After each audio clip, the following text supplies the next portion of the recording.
Olá, pessoal. Dica previdenciária de hoje. Não dá para falar de outro tema, senão de auxílio-doença, né? Porque aí vem muitas alterações promovidas pela MP 739 de 2016. Nesse passo, vários segurados vão ser chamados para fazer o quê? Perícia, não é? Está tendo até um mutirão aí grande, os peritos estão ganhando aí R$60 a cada perícia realizada. Então, vai ser o quê? De praxe, o segurado ser chamado para passar pela perícia médica. Sendo assim, vamos saber do seguinte: todo aquele que tenha que passar por perícia médica e tenha despesas com relação a isso, seja também para processo de reabilitação, que vale a mesma regra, se tiver o segurado que se deslocar para ir para outro município e tiver gastos com relação a isso, o próprio INSS custeia esses valores, tá? Então, onde é que está isso? Está lá no artigo 171 do Regulamento da Previdência Social, que é o decreto 3.048 de 99. Então, essas despesas podem ser custeadas pelo INSS, inclusive, né, transporte ou até mesmo hospedagem, que esse segurado tenha que gastar, então, para ir realizar ou a reabilitação ou, então, a perícia médica a cargo do INSS. Então, essa dica fica aí para vocês, né, de utilidade pública, essa informação, inclusive, para que todos os segurados que necessitem, então, dessa situação, né, de custeamento, então, seja garantido, ok? Então, essa é a minha dica. Eu sou Legale e você vem para a pós, hein? Número 1 do Brasil. Eu espero você, hein? Na próxima dica e na pós-graduação de Direito Previdenciário. Tchau, tchau.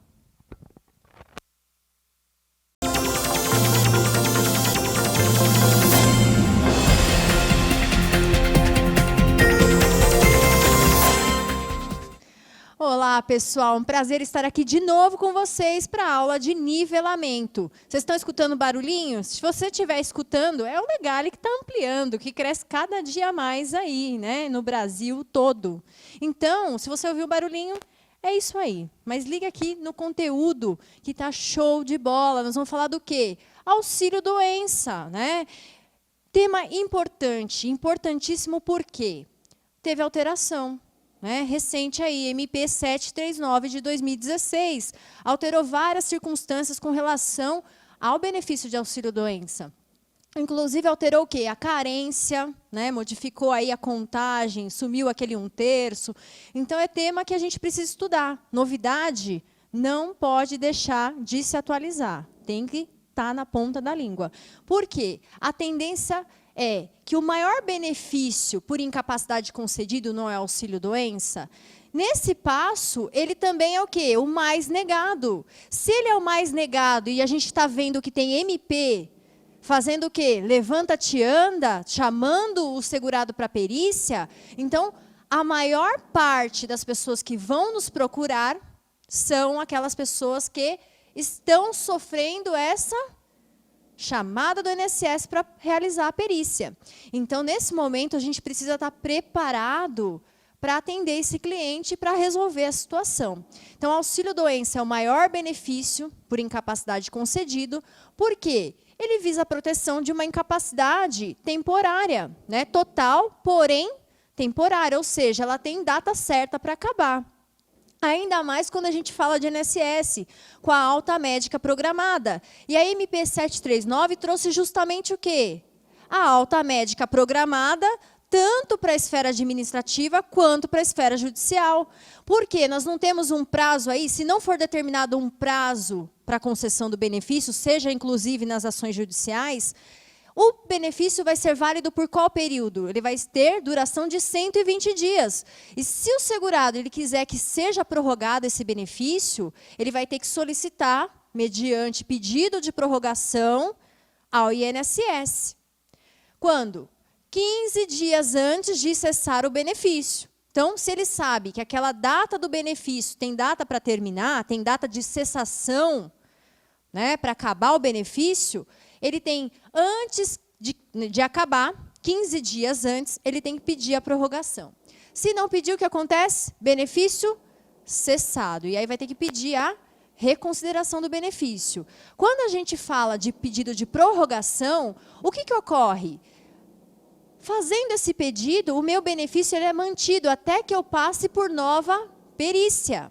Então, não é suspenso o pagamento quando eu faço esse pedido. Agora, quando deixa de ser feito esse pedido, o que acontece? O benefício é cessado naquela data determinada pelo INSS, e agora nós vimos pelas decisões judiciais. Então, inclusive, o que nós vamos observar? Que, em caso de concessão de tutela antecipada pelo juiz, se não for determinado um prazo superior a esses 120 dias, o que vai acontecer? Em 120 dias, eu tenho que fazer nova solicitação, ou antes mesmo de acabar, pedir a prorrogação do benefício. Então, vai ser super importante nós termos ciência dessa questão, né, da prorrogação. Se não requerer, o pedido é de reconsideração. Então, veja que vai complicar um pouquinho se a gente não souber a parte técnica do auxílio-doença. Tá? Então, vejam que essa é uma das principais aí características. E mais, só nesse ponto que a gente tem que observar? Não, a gente tem que observar que o INSS vai chamar vários segurados para a realização de perícia médica, para aferir o quê? Se houve melhora da capacidade, essa pessoa pode retornar à sua atividade. Ou se não houve essa melhora na capacidade, se essa pessoa é suscetível de reabilitação. Porque se ela for suscetível de reabilitação, ela teria que passar por um processo de reabilitação profissional, então vai ter atendimento aí de uma equipe multiprofissional, com psicólogo, médicos e vários outros profissionais da área, para a inserção dessa pessoa no mercado de trabalho novamente. E aí que entra, né, a nossa parte, que a gente também tem que saber o quê? Orientar o cliente. Se ele for passar por um processo de reabilitação, será que é cabível a ele escolher sim ou não participar dessa reabilitação profissional? Não. Na verdade, a reabilitação profissional ela é obrigatória, sob pena do quê? De suspensão do pagamento do benefício. Então, o que acontece? Esse segurado vai ter que passar por um tratamento? Vai ter que usar uma prótese, uma órtese fornecida pelo INSS? Sim. Então, ele tem que passar por esse processo de reabilitação profissional. Agora, ele só não vai ser obrigado a realizar duas questões, que é a transfusão de sangue e também passar por uma cirurgia. Então, o INSS não consegue obrigar que ele faça essas duas, né, cirurgia ou transfusão de sangue, e não pode cessar o benefício nessas situações. Então, somente nessas hipóteses, o segurado pode se negar. Nas demais, todas elas devem ser seguidas pelo segurado, então, sob pena de suspensão, cessação, então, deste benefício percebido. Então, vejam que a maior quantidade de segurados que vai procurá-los, né, a partir da MP 739 de 2016, são aqueles que estão em benefício por incapacidade. E o maior deles é o auxílio-doença. Por quê? Protege a incapacidade para o trabalho de forma temporária. Então, o que a gente sempre tem que avaliar? Essa pessoa ela é suscetível de uma reabilitação? Então, é auxílio-doença. Agora, se essa pessoa é insuscetível de reabilitação, ou seja, eu não consigo fazer com que ela retorne ao mercado de trabalho e continue, então, sua vida de trabalho, eu tenho um benefício que vem proteger, que é a aposentadoria por invalidez, que nós vimos na última aula. Então, essa questão, né, da verificação da capacidade ou incapacidade para o trabalho, ela é feita por meio da perícia médica. E é por meio dessa perícia, então, né, da MP 739, que o INSS está chamando os segurados para a realização e verificação, então, dessa capacidade e até mesmo o encaminhamento, então, para os casos para a reabilitação profissional daquelas pessoas que possam, então, retornar ao mercado de trabalho. Tá? Então, isso aqui é principal, a gente tem que saber até para poder orientar o segurado. Então, vejam que o auxílio-doença, sendo o principal benefício aqui, né, o mais concedido, ele também pode ser antecessor de outros benefícios. Então, pode ser que o segurado tenha recebido um auxílio-doença, mas essa condição de saúde ela evolua, né? ou evolua para pior, porque ele se torna insuscetível de reabilitação, e aí dá acesso ao auxílio-doença e pode nascer uma aposentadoria por invalidez, ou ao contrário, aquela capacidade que estava, né, totalmente ali incapaz, ou seja, tinha capacidade, perdeu a capacidade. Auxílio-doença veio para a proteção social, garantia daquele segurado. Agora, teve uma melhora naquele quadro de saúde. Vamos supor que essa pessoa ficou com uma sequela, teve uma redução na capacidade. Então, ela pode trabalhar, contudo, ela vai ter o quê? Uma limitação apenas. Dessa limitação pode nascer o quê? O direito ao auxílio-acidente. Então, vejam que o auxílio-doença ele pode ser, então, né, antecessor aí de alguns outros benefícios. Então, essa avaliação também técnica a gente tem que fazer. Até para verificar o quê? Se aquela pessoa saiu do auxílio-doença, mas se há um benefício, né, que possa aqui resguardar o direito dessa pessoa. Então, vejam que, primeira avaliação que a gente vai ter que fazer, quem pode fazer jus a esse benefício, né? Então, a proteção social do auxílio-doença consiste no quê? Naquela incapacidade total e temporária. E lembrando que pode ser que o segurado exerça duas atividades. Se ele exercer duas atividades, ele pode ficar incapaz para uma delas apenas ou para duas. Então, a proteção social também é garantida nessa situação. Então, se ele tem duas atividades diferentes, né? Por exemplo, é médico e é professor. Ficou incapaz para ser professor porque perdeu a voz, perdeu a fala. O que acontece? Para ser médico, ele pode continuar sendo médico? Pode. Então, se ele ficar incapaz para apenas uma delas, eu tenho também o direito ao auxílio-doença apenas para uma delas, enquanto que para outra atividade essa pessoa pode continuar exercendo essa atividade. Então, a proteção social vem para todos os segurados. Então, seja segurado obrigatório ou seja facultativo, e aí nós vimos que o segurado facultativo ele não exerce atividade remunerada. Mas, mesmo assim, se ele ficar incapaz para o trabalho, ele pode receber o benefício?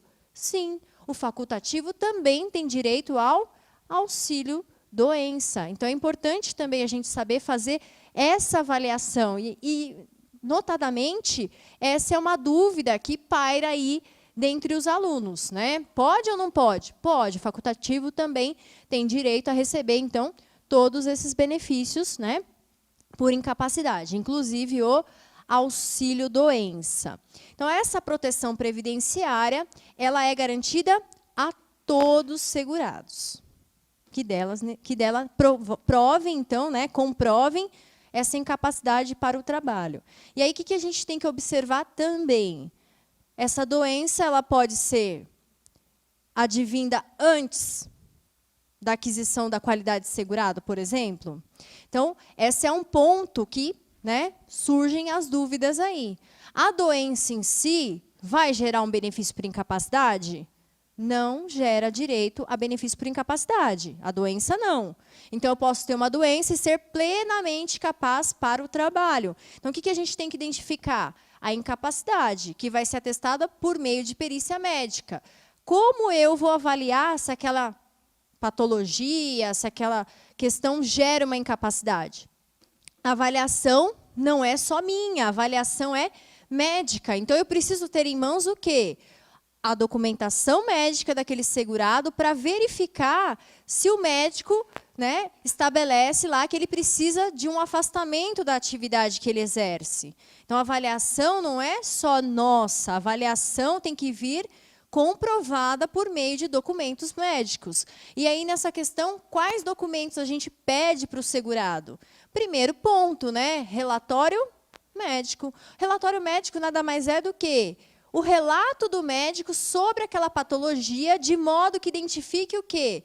Todo o período ali de incapacidade, quais são as condições, se há condições ou não para o trabalho. Então, é isso que a gente sempre vai pedir para o segurado. O que mais? Prontuário médico, também documento hábil a fazer essa comprovação.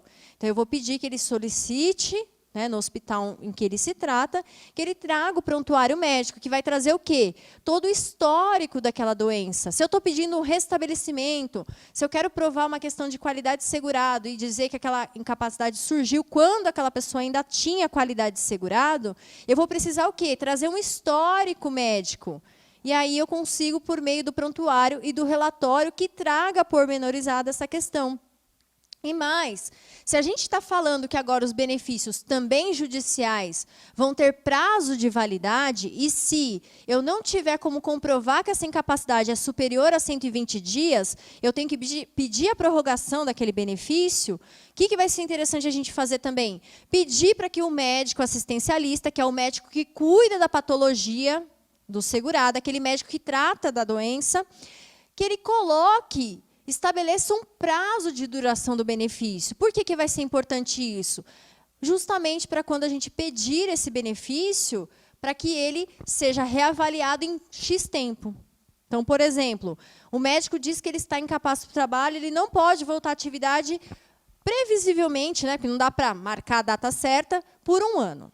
Então, quando ele coloca lá que por 1 ano ele deve ficar afastado das suas atividades, eu já tenho o quê? Uma noção, então, que aquele benefício não seja cessado até aquela data. E que nessa data, né, mais ou menos contando 1 ano, que seja feito o quê? Uma reavaliação, né, médica para verificar se houve ou não melhora da capacidade de trabalho ou até mesmo agravamento, e essa pessoa pode até pedir um outro benefício, por exemplo, aposentadoria por invalidez. Então, é muito importante que a gente tenha esse cuidado também. Então, qual é outro ponto que a gente também vai ter que se apegar? Na data do início da incapacidade. Sempre quando a gente estiver falando do quê? De qualidade de segurado, para deixar aquela pessoa no período, né, estabelecer que aquela pessoa tinha qualidade de segurado, quando surgiu aquela incapacidade, também para provar que aquela doença não é pré-existente, né, que aquela incapacidade não é pré-existente. E também, a data do início da incapacidade ela é um marco para requerer o benefício. Nós vamos verificar aqui que, né, em alguns casos, da data do início da incapacidade. Em outros casos, né, do empregado, a partir do quê? Do 16º dia consecutivo, então, desse exercício da atividade, né, do afastamento, então, por mais de 16 dias, para ficar mais claro aí para vocês. Então, é importante a gente saber essas condições, tá? Estabelecer, então, qualidade de segurado, a carência, né, que via de regra são 12 meses, fora as exceções que nós já vimos, e também para estabelecer o quê? Dependendo da situação, o nexo causal. Se eu tiver que provar que é uma doença do trabalho, um acidente do trabalho, eu tenho que provar também que há nexo entre o trabalho. Então, são as condições aí, as condicionantes, né? São as hipóteses que são necessárias comprovar para receber esse benefício. Tá? Então, sempre a gente tem que observar os requisitos. Auxílio-doença. Onde é que a gente encontra a normativa? Está lá, né? Na IN, vai estar também no decreto, que é o regulamento da Previdência Social, e também lá na Lei de Benefícios. Então, artigo 59 a 63, na 8.213 de 91. 71 a 72, no decreto 3.048 de 99, na verdade é 71 e seguintes, e na IN 300 e seguintes. Então, toda a normativa vai estar estabelecida aqui para vocês, tá? Então, estudem e pesquisem aí, então, tá, o auxílio-doença por essa normativa. Isso é já um bom passo para vocês. Lembrando que o importante sempre é a gente conhecer a regra, a lei, para depois estudar a doutrina. Por quê? A doutrina traz o pensamento do escritor, né, do autor do livro. Enquanto que a lei vai trazer o quê? A interpretação legal, que é o que nós vamos ter que fazer no nosso dia a dia. Então, deem preferência para ler a lei e depois, sim, de entender a lei e saber onde se localizar, estudar uma doutrina. Tá? Então, é super importante que vocês conheçam a regra. Então, aqui, a MP 739 alterou, então, o artigo 60, né, trazendo aí as condicionantes que nós vimos, do benefício, da duração e de chamar o segurado para a perícia. E aí eu faço um contraponto aqui para vocês. Enquanto lá na invalidez nós tínhamos o segurado que tivesse mais de 60 anos não pode ser chamado para perícia, aqui no auxílio-doença não existe essa proteção legal.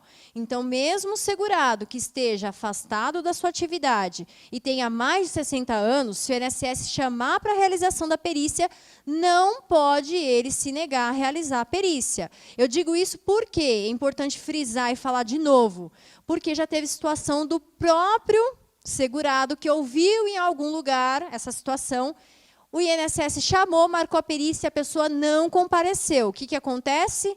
Cessação do pagamento do benefício. Então, auxílio-doença, tá? Em auxílio-doença, o INSS chamou, segurado tem que passar por perícia. Essa isenção para os maiores de 60 anos é só na aposentadoria por invalidez e para o pensionista, né? Então, pessoa que receba pensão por morte e tenha mais de 60 anos, os inválidos, né, que tem alguma deficiência, para eles também está excluso. Mas auxílio-doença não tem aplicação legal dessa regra. Então, frisando aí, tá? Só para invalidez que vale essa tratativa aí. Então, toda essa perícia vai ser no sentido de avaliar, então, as condições de retorno, então, à atividade. Aqui só frisando, ó, 120 dias, na ausência de fixação de prazo, o benefício cessará após o prazo de 120 dias. Então, não tem o que falar. Seja judicial, seja administrativo, não foi estabelecido prazo superior, 120 dias. Tá? Então, tem que tomar cuidado aqui também. E a perícia, então, auxílio-doença. O segurado pode ser convocado para realizar a perícia a qualquer momento.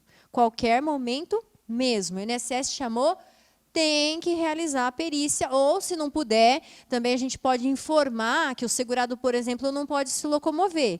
E aí o INSS tem o encargo de fazer o quê? Realizar a perícia no local onde o segurado se encontra. Então, é importante a gente também conhecer, né?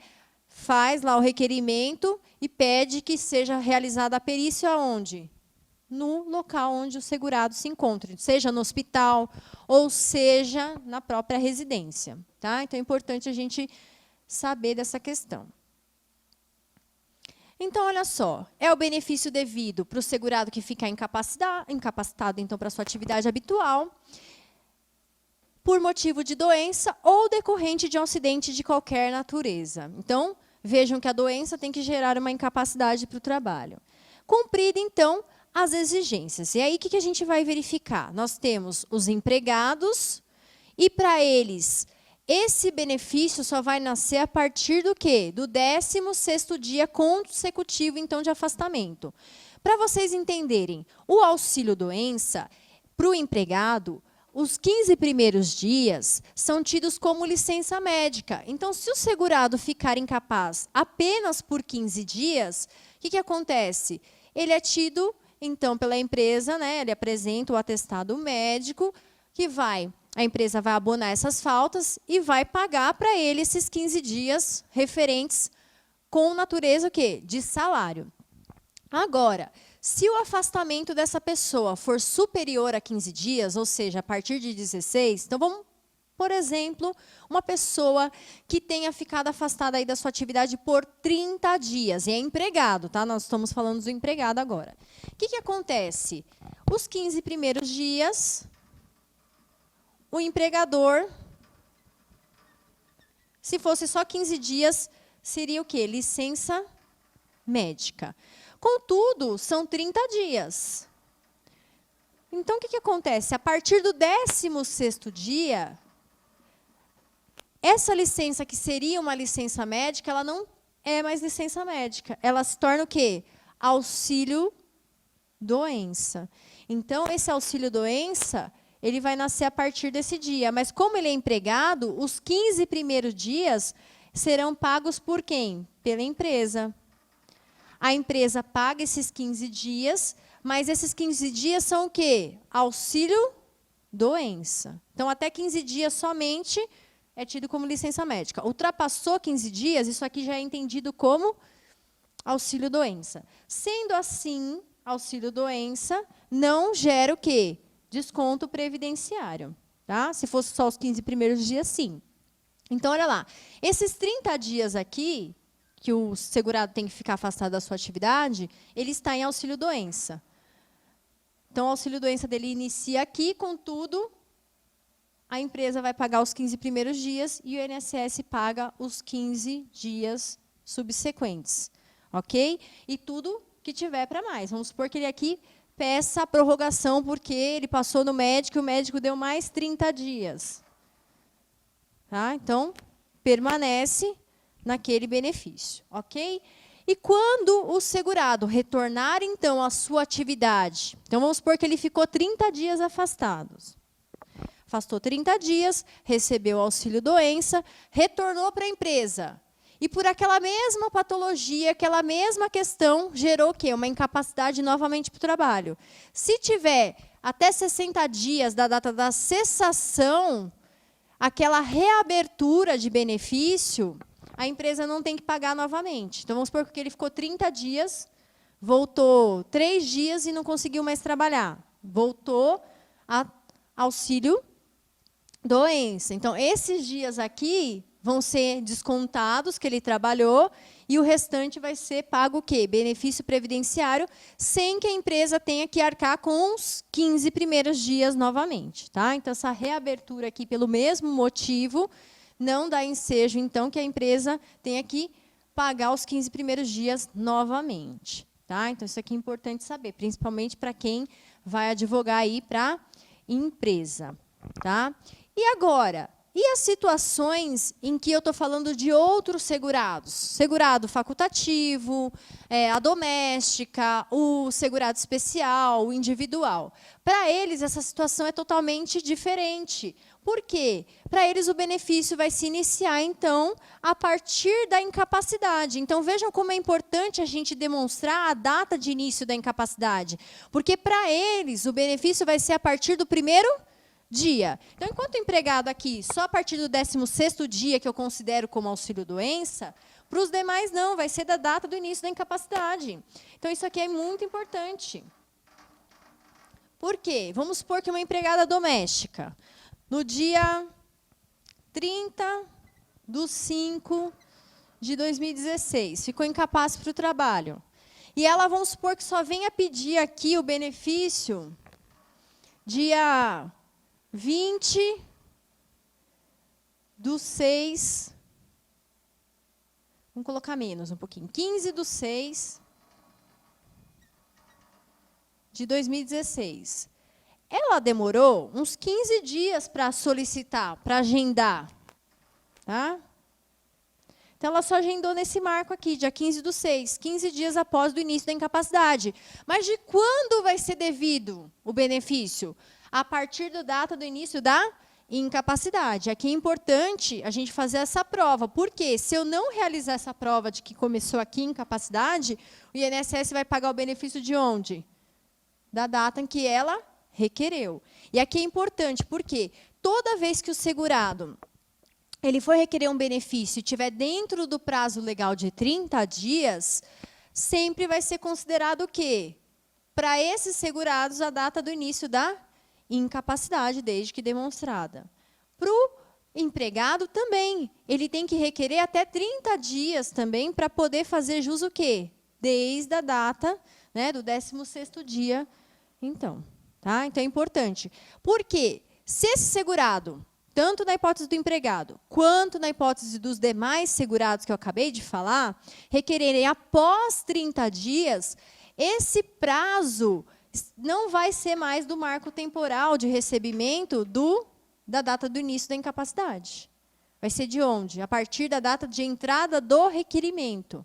Tá? Então, 30 dias. Aqui no nosso caso da empregada doméstica, da data do início da incapacidade para a data do agendamento, do requerimento, passaram-se 15 dias. Então, ela está dentro do prazo legal, vai receber da data do início da doença, da incapacidade. Agora, se ela tivesse requerido, por exemplo, dia... Sei lá, deixa eu ver. Dia 2/7. já teria passado o quê? Mais de 30 dias. Sendo assim, ela receberia de onde? Da data que ela requereu. Tá? Então, perde aí os dias se não requerer dentro desse prazo legal. Então, a gente tem que ficar esperto também quando for solicitar isso, seja via judicial, para que seja pago do marco correto. Tá? Então, olha lá, aqui está justamente o que eu falei para vocês, dos 30 dias. Ó, tá? Então, o que a gente tem que tomar cuidado? Se o segurado não puder ir até o INSS, que ele mande alguém. E se ele é empregado, a própria empresa pode fazer o requerimento do benefício para ele. Então, nesses casos, é até interessante para a empresa, porque se ela faz o requerimento, ela também vai ter direito ao acesso às informações relativas a esse benefício. Tá? Então, a empresa pode solicitar o auxílio-doença. Solicitando, ela vai ter acesso às informações desse benefício, se foi concedido, se não foi concedido. E também é interessante por quê? Por conta do marco inicial aqui do pagamento do benefício. E outra situação que a gente tem que abordar aqui para vocês. O INSS, se ele tiver ciência da data de início da incapacidade, ele é obrigado, de ofício, fornecer o benefício. Não é o que acontece na prática. Mas a situação mais comum ocorre quando há acidente do trabalho. Então, o segurado se acidentou na empresa, vai ser emitida uma CAT, que é uma comunicação de acidente do trabalho. Essa comunicação é feita para o INSS. Ou seja, a partir do momento que foi feita aquela comunicação, o INSS tem ciência da incapacidade daquele segurado. Sendo assim, ele tem o dever de conceder o benefício. Se ele não concede, a gente pode até via judicial fazer essa prova e estabelecer que seja dado o benefício desse marco temporal, quando ele teve ciência, então, do acidente do trabalho. Então, é muito importante a gente saber, conhecer bem o regramento, porque nessas situações a gente ganha aí um período que o segurado nem tem noção que ele tem direito. Ok? Então, é importante a gente saber também essa situação. E aqui, isso aqui vale também para aposentadoria por invalidez. Aquele segurado que se filiar ao sistema, e aí eu trago a redação própria do artigo, ao regime geral de previdência social, já portador de lesão ou doença invocado como causa para a concessão do benefício, então, o artigo traz da doença, ó. Mas ele fala o seguinte no final da redação: salvo quando a incapacidade sobrevier por motivo de progressão ou agravamento dessa doença ou lesão. Então, o que a gente tem que pensar aqui, refletir a partir dessa redação? O segurado não é protegido por doença, ou seja, ele pode entrar sim doente para o sistema, desde que ele esteja plenamente capaz para o trabalho. Então, uma pessoa, por exemplo, que teve uma poliomielite quando era criança, essa pessoa, ela tem sequelas daquela poliomielite, ou seja, essa doença para sempre vai se arrastar o quê? Na vida dessa pessoa. Então, quando ela começa a trabalhar com, sei lá, 15, com 16 anos, que é o correto atualmente. Com 16 anos essa pessoa começa a trabalhar, ela tem a poliomielite, ela tem sequelas dessa poliomielite? Tem, e vai ter para o resto da vida. Mas essa pessoa era capaz para o trabalho? Capaz para o trabalho. Então, o que acontece? Ela vai exercer aquela atividade. Vamos supor que ela trabalhou 15, 20 anos. Depois de 20 anos de trabalho, teve um agravamento. Teve um agravamento no quadril, na perna, porque ela tinha a perna menor. O que acontece? Essa pessoa entrou para o sistema doente? Sim, em tese ela tinha uma doença. Mas essa doença incapacitava? Não. Então, ela pode até ser pré-existente. Ela pode se filiar sendo portadora de uma lesão. Mas, olha só, essa incapacidade ela tem que sobrevir por motivo de progressão ou agravamento, que é o caso dela. Ela entrou no sistema doente, mas depois de 20 anos somente, que aquela progressão daquela doença trouxe o quê? Uma incapacidade para o trabalho. Então, é importante a gente verificar isso, porque há segurados que não estão no sistema, não estão pagando, não estão contribuindo, e querem fazer jus ao benefício quando ficam incapazes para o trabalho. Então, se a incapacidade vier antes, não tem condições. Ele pode estar doente. Então, uma pessoa que tenha câncer hoje, Ah, eu tenho câncer, então vou começar a pagar. Pode começar a pagar? Pode. Ela é incapaz? Se ela não é incapaz, perfeito. E lá na frente, só depois, sei lá, 1 ano, 2 anos, 3 anos, agravamento da doença causou incapacidade. Tá? Então, é isso que a gente tem que verificar, esse marco de início da incapacidade. Tá? Pode entrar, então, portador de doença, só não pode entrar o quê? Incapaz para o trabalho. Então, essa aferição que vocês vão ter que fazer na prática. Por quê? Se essa pessoa não está capaz, não tem qualidade segurada, ela não vai ter direito ao benefício. Não adianta entrar com ação judicial ou ficar brigando por uma situação em que a pessoa não tem direito. Então, a gente tem que avaliar sempre de forma correta se há ou não direito, né? E aí a gente tem que avaliar o quê? Os requisitos. Se aquela pessoa está incapaz para o trabalho, que é a hipótese de incidência, né, que faz com que gere o benefício, se ela tem qualidade segurada, se ela tem carência e os demais requisitos aí que são exigidos. Tá? Valor do benefício. O benefício de auxílio-doença, ele tem um valor de 91% do salário de benefício. Então, ele é um benefício pago ao segurado, calculado com base na média dos 80% maiores salários de contribuição, né? E aí a gente faz a avaliação. Segurado que entrou antes da Lei 9876 de 99, vai computar seus salários de julho de 94 em diante, faz uma média aritmética simples, e aquele que entrou depois da 9876 de 99 vai pegar todo o período contributivo para fazer essa média também nos 80% maiores salários de contribuição. Então, vejam que esse benefício aqui, além desse cálculo, nós temos o cálculo dos últimos 12 salários. Então, foi criado um teto a partir da MP 664 de 2014, e além de fazer esse cálculo dos 80% maiores, também a necessidade de fazer uma média dos últimos 12 salários de contribuição. Então, vai pegar os últimos 12 salários de contribuição, ou se não tiverem 12, os que tiverem, soma tudo e divide pela quantidade que tiver.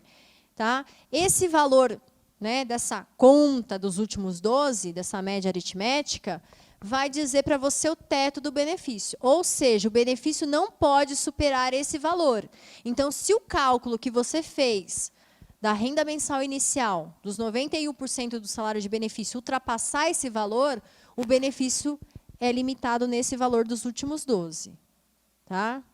Agora, se o valor que der na média dos 91%, né, na média aritmética dos 80%, depois aplicada a alíquota de 91%, você vai verificar que, se esse valor for inferior, esse é o valor do benefício. Então, na regra, essas últimas 12 só vou comparar para limitar. O benefício nunca pode superar esse valor, tá? Só para vocês entenderem.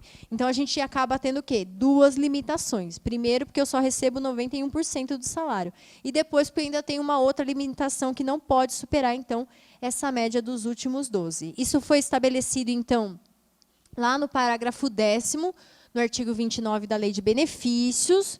Não fiquem assustados que vocês vão aprender na pós como é que faz essa continha, mas já é interessante saber que ela existe. Então, tem que saber que ela existe. Tá?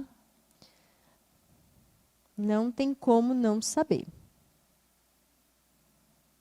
Aqui, só lembrando para vocês, então, nós já falamos disso, mas vale a pena repetir. Quando se tratar, então, de benefício de auxílio-doença, a carência, a regra, né? Então, regra, 12 contribuições eu vou ter que mostrar, é aquele segurado verteu.